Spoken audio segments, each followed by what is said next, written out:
All right, let's dive into one of the wildest paradoxes in business. It's that moment when your greatest success suddenly starts to feel like your biggest threat. Seriously, think about that for a second. Imagine you've built something that people are just crazy about. I mean, they love it. Your reputation is for being the absolute best. And then, because you're so good, the pressure to grow, to be everywhere at once, it just becomes this tidal wave. What do you do? What do you do when the very thing that made you special is at risk because of an opportunity to get even bigger? At the core of all this is a massive tug-of-war between two really powerful ideas. Over here, you've got brand consistency. This is your promise. It's you telling your customers, hey, that thing you love about us, it's going to be the same every single time. It's trust.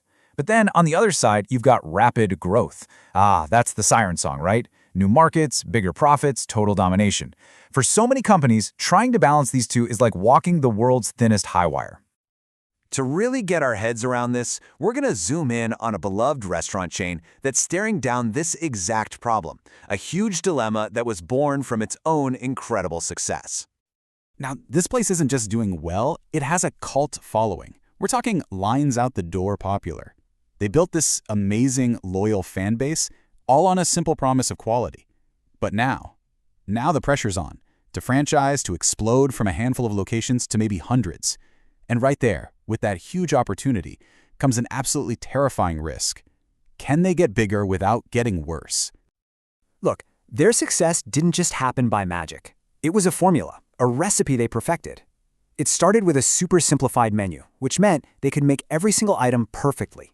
Then they had this extreme operational discipline, kind of like the early McDonald's days, where everything was done the exact same way every time.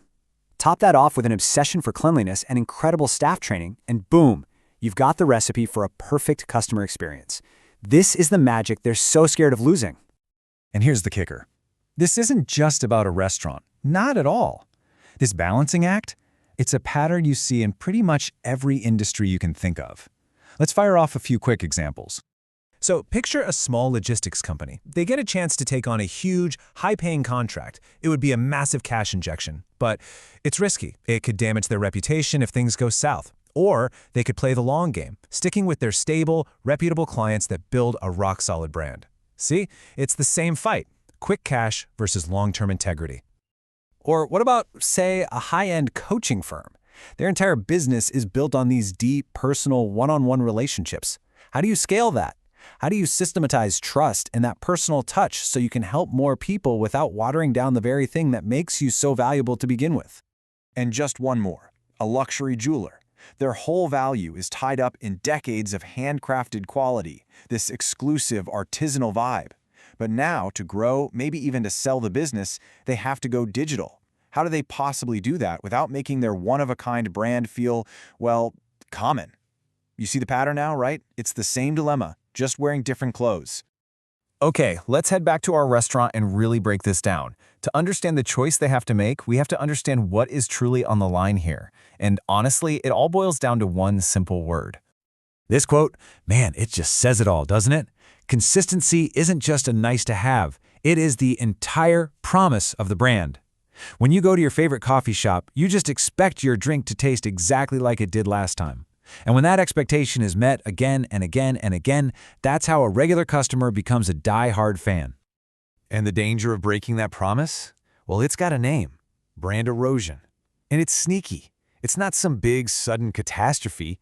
It's a slow leak. It's one burger that's just kind of lukewarm.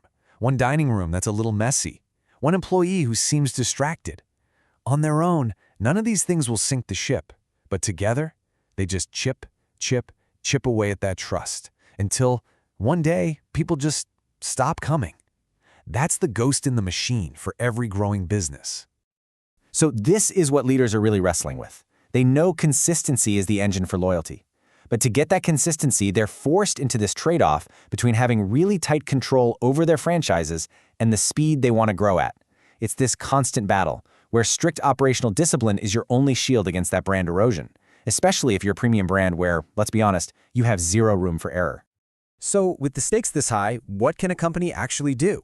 Well, it turns out there are three main paths you can take, and these aren't easy one-size-fits-all solutions. They represent a fundamental fork in the road, a choice that has to be made. Okay, path number 1 is all about strict operational control. Think of giants like Starbucks or McDonald's. You create a system for everything. The supply chain, the training, the marketing, it's all in a binder. It's a huge upfront investment, and it can be slow, but it's built to guarantee quality at a massive scale. The second path is selective partner vetting. Here, instead of building a bulletproof system, you focus on finding the perfect people. You look for franchise partners who already get it, who share your values.